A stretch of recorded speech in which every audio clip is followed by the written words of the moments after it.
You identify as non-binary. You and your husband arrived at the Emmys. You were wearing a gorgeous ball gown. And I do actually think that it didn't seem like a big deal. You know, it didn't seem like a big deal, whereas it may have even 5 years ago. And I think the role that you are particularly playing for people who are gender fluid, who are non-binary, in normalising that just really needs to be recognised. How do you feel about the role that you've played in society there? I feel like you're gonna make me cry. um, no, I mean, I think that like literally made tears come to my eyes. I think that that's a really sweet thing to say, and I'm like so honored that you would say that. But I also feel like the foundation of like queer history that we stand upon, and the people who have come before me that have been who have maybe been non-binary but didn't identify as such because it was before that language was like a thing, but like people like me have existed for literally thousands of years and have been visible. And it's really just now, I think in the last 5 years, that like the gatekeepers of who gets to be visible has changed, and a lot of that is like social media and it's like platforms that people have. And so in that way I'm honored, but like I want people who are in our community to like be whatever they want to be.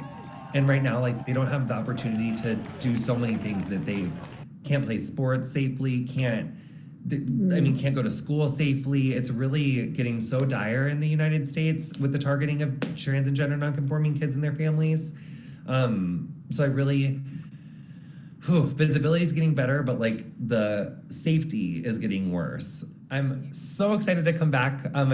This new show is called Imaginary Living Room Olympian. And it's kind of about like my inner like self, which I think we all have, that like when we watch the Olympics, we're like, I could do that. And this show is kind of about celebrating that inner imaginary living room Olympian within all of us. It's about joy. It's about, I think a lot of people have that unifying like experience. We can go through some hard times, but there's like joy and comedy that can happen through those hard times. And my show is kind of like celebrating that space of like releasing the shame and just having fun and celebrating who we are. My show also opens with like a full-on gymnastics routine. I'm like in a rainbow leotard. We have an incredible opener.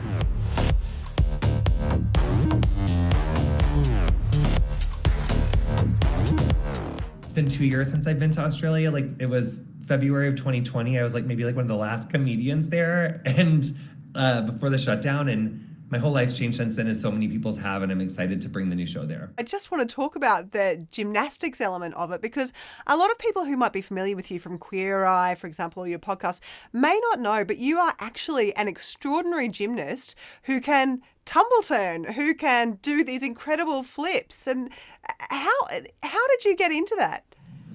Well, I was a high school cheerleader. I like don't have like a lot of natural ability for it. Like I'm like 6 feet tall. Like took me a long time to kind of figure it out.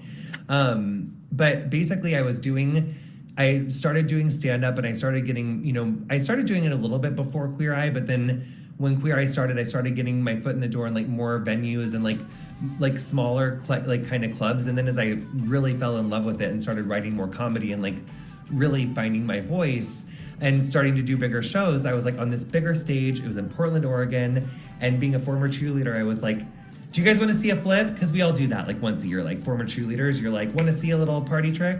And the crowd like basically all in unison like screamed no, because they're like, don't hurt yourself, like don't do it.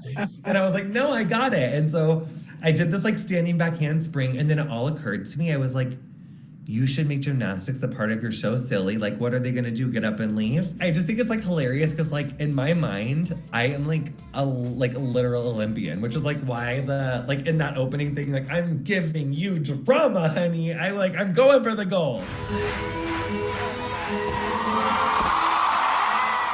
It's one of the many delightful surprises of Jonathan Van Ness, because you have so many strings to your bow. You're a comedian, you're an almost Olympian, we'll call it an almost Olympian. You're a hairdresser now and a businessman, and of course you're one of the stars of Queer Eye. And I have to congratulate you on your 5th Emmy in a row. This show is just an absolute phenomenon.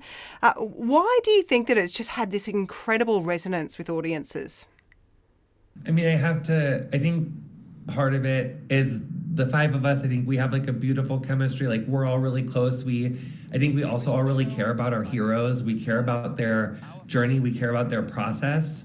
But we also have like an incredible crew and an incredible producers who like pour themselves into these people and their stories. And we're just so honored to get to tell the stories and be recognized in this way.